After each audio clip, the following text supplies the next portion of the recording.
What's up, everyone? Welcome back. Today we're going to talk smallmouth bass fishing, specifically those in warm climates like here in Texas or the desert lakes in Nevada, Arizona, those sort of things. We'll talk about them now. Thanks everyone for watching. As you know, we do a lot of videos on tackle, and this one's a little bit different today. We're going to talk about smallmouth in warm climates. And the reason I have this idea to do this video is I posted a short video of me catching some smallmouth here in Central Texas. I had several comments of people saying, I didn't even know they had smallmouth in Texas. And they do, obviously. They're limited, and they don't get quite the attention that the big largemouth do.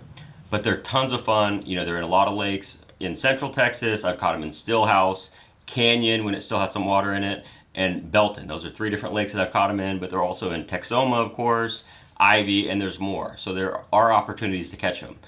And what I'm going to talk about now kind of also relates to the desert Southwest. I even got my Lake Mead shirt on here. This is where I actually grew up originally. So I've caught them in Mead, Mojave, and Havasu, and these sort of things will work on any of those climates. Now, to give you a little backstory, I also lived in Washington State for a number of years, so I've caught tons of smallmouth up there.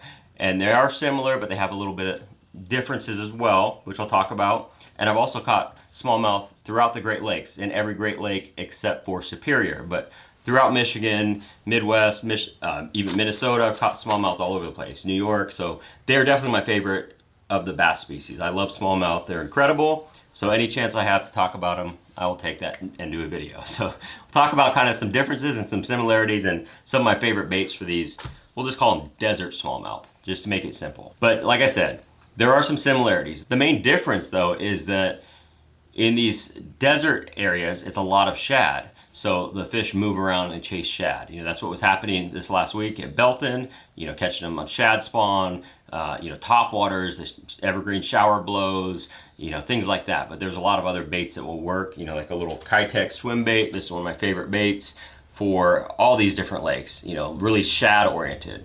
Now in Washington State, there are no shad, none at all.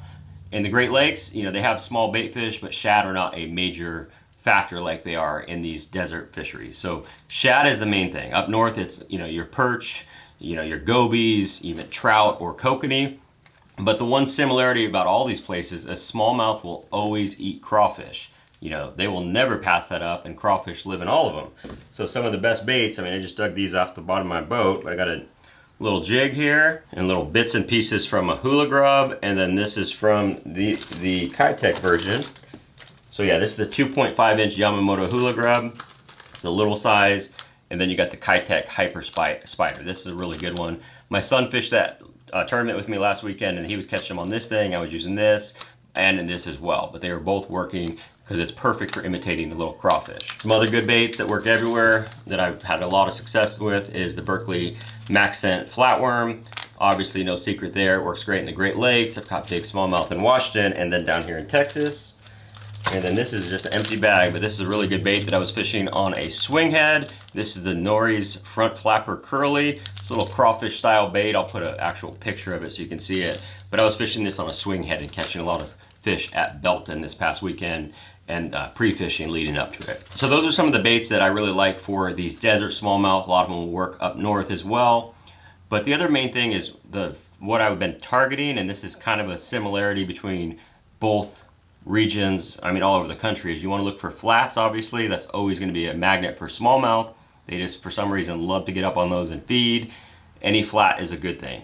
They'll get up shallow too. Smallmouth, you think of deep, finesse, clear, light line, but you can get up shallow and 5 feet or less and drag around a half-ounce swing head with a bait like this and catch them. You can throw a shower blows or any popper or any pencil popper like I was doing this past weekend and in less than 5 feet of water. There's tons of ways to catch them. Now, the smallmouth also wants a transition. That's another key thing that we are looking for, and something I always look for in my mind is places where the rock changes size. When you got a bunch of big chunk rock and then you got little tiny rock or even sand or gravel. That's what was happening on Belton. You could drive down the lake going 60 plus miles an hour, and I don't know this lake at all. I've only fished it a handful of times, maybe 3 times now, but I would just drive down and see a bank and see it over there and see the transition, pull up and catch a smallmouth. It was that easy to see just because you had that transition with sand and rock and things like that. Now, I was really targeting smallmouth. It's not always the best way to win in Texas. In fact, it was all largemouth, I believe, that won. I barely missed a check, .02. I had 3 smallmouth and 2 little largemouth in there as well, but caught tons of smallmouth all day. So you can kind of compete with them, but really it's just fun. And that's the reason I was targeting smallmouth. You get a lot of bites, you know, they're pull hard. I mean, there's so many reasons why I like smallmouth. Again, if I could really dial this in a little more and fish that lake more, I'd probably know a few more areas. But those transitions are key for these desert lakes. And that's the same in Lake Mead or Mojave and Havasu, the same thing. Look for flats and also those transitions, and then these key baits. You don't really have to have anything fancy. It's really just being around smallmouth.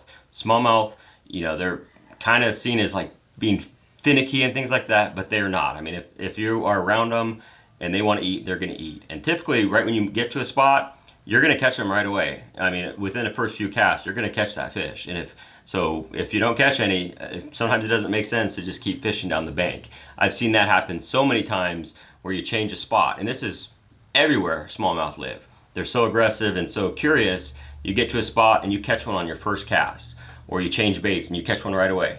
You know, it's that simple. A lot of times that's all it takes is getting in front of them. So moving a lot, focusing on these key transitions, and then keeping the bait selection simple.